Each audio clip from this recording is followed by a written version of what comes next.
얘는 얘가 아테네였나?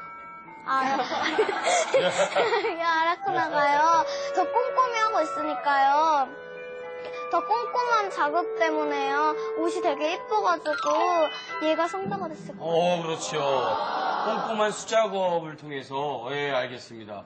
우리 성훈 학생도 신화를 그 책을 읽어봤는데 아테네가 노인으로 변신을 해가지고 아라크네 집을 방문했다는데 그래서 노인같이 보이는 이분을 했고 저쪽은 젊어 보이잖아요.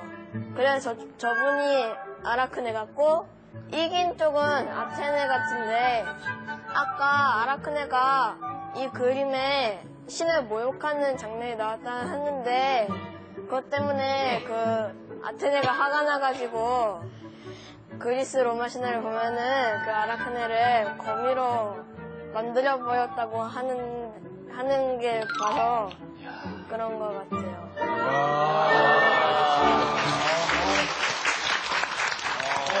이번 시간이 저에게 상당히 중요한 거는 그림을 보면서 뭐 정답이라는 게 딱 나와 있지는 않지만 여러분들이 뭐 다양한 창의력을 통해서 본인이 느끼는 그런 그림에 대한 명화에 대한 이렇게 표현을 해주셨기 때문에 다 들어보면 그 얘기가 맞는 것 같아요. 하지만 그 속에서도 진정한 명화 속도 비밀이 있지 않겠습니까?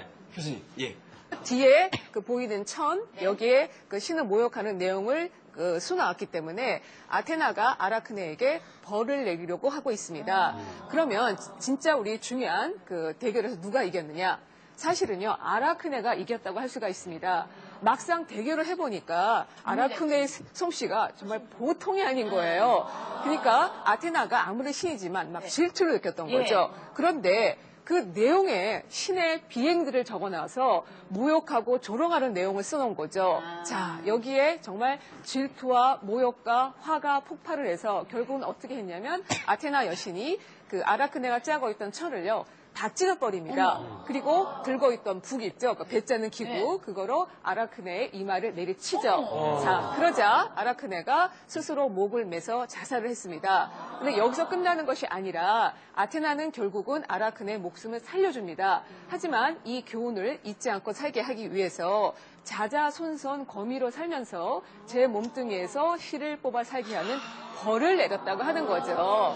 자, 결국은 이 신화가 우리에게 알려주는 교훈은 뭐냐면 이렇게 재주는 뛰어나지만 겸손이 부족했던 아라크네의 신화를 통해서 자, 그런 겸손을 모르는 사람의 최후가 어떤지를 알려주는 신화라고 할 수가 있습니다.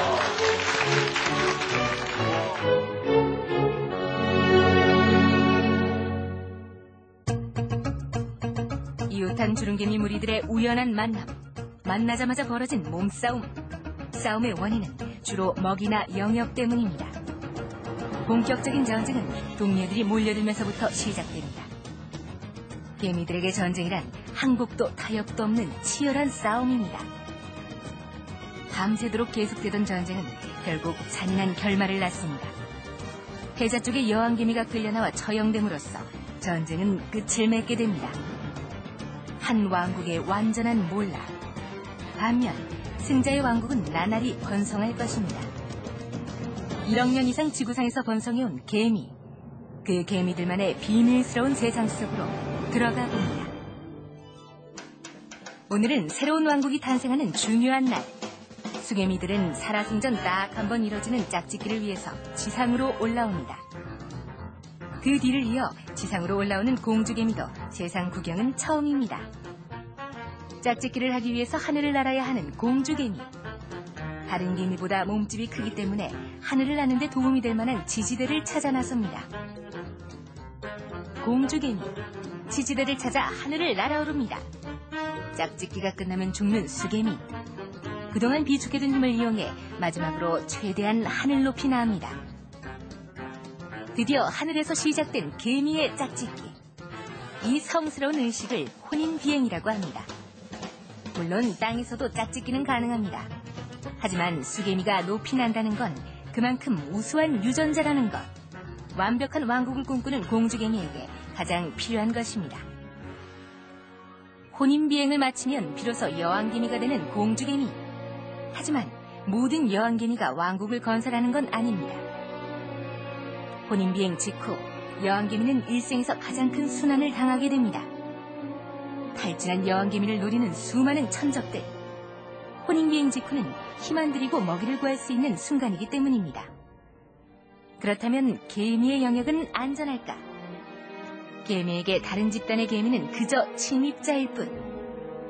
여왕개미는 힘든 의식을 치러낸 보람도 없이 비참하게 죽음을 맞이합니다. 자신만의 왕국을 건설하는 여왕개미는 100마리 중 한두 마리에 지나지 않습니다. 그렇다면 여기서 문제.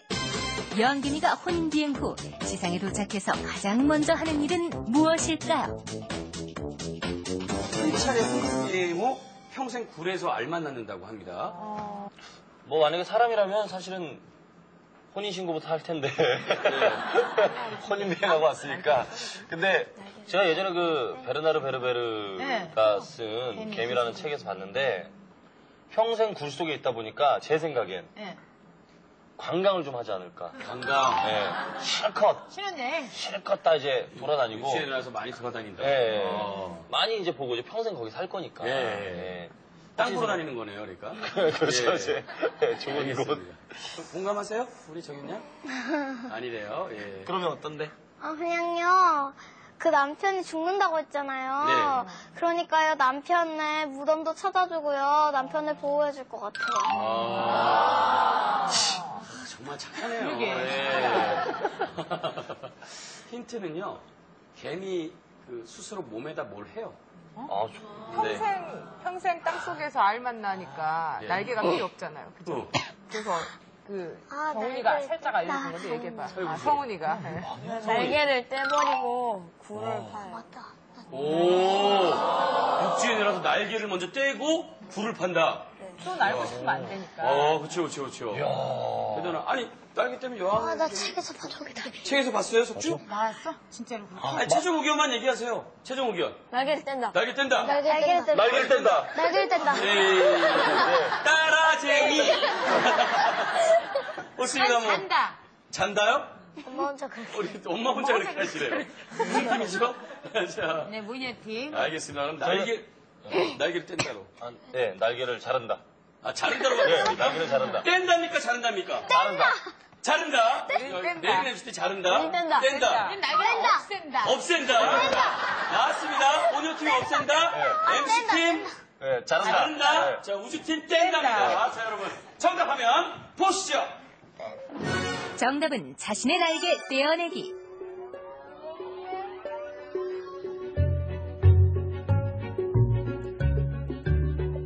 여왕개미는 더 이상 짝짓기를 위해 지상으로 올라올 일이 없습니다.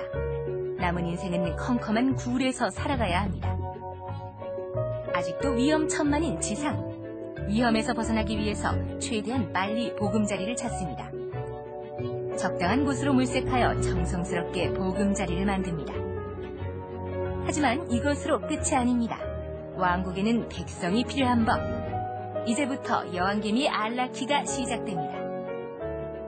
다른 개미보다 몸집이 큰 공주개미는 몸 안에 저정랑이 있는데 그곳에 정자를 보관했다가 땅속에 들어가서 알을 낳고 평생 동안 번식을 할 때 사용하게 됩니다. 여왕개미는 일개미가 태어날 때까지 하루도 빠짐없이 알에 곰팡이가 생기지 않게 굴려주고 닦아주며 애벌레에게는 먹이를 챙겨주고 번데기에 고치도 뜯어줘야 합니다. 개미왕국은 계급사회입니다. 여왕개미가 돼서 생식을 담당하게 될 공주개미와 짝짓기를 하기 위한 수개미, 일을 하게 될 일개미로 나뉩니다. 일개미가 부화하면 이로써 여왕개미는 알 생산에만 집중할 수 있게 됩니다. 이때부터 모든 일을 도맡아 하는 일개미는 인간들처럼 일을 조직적으로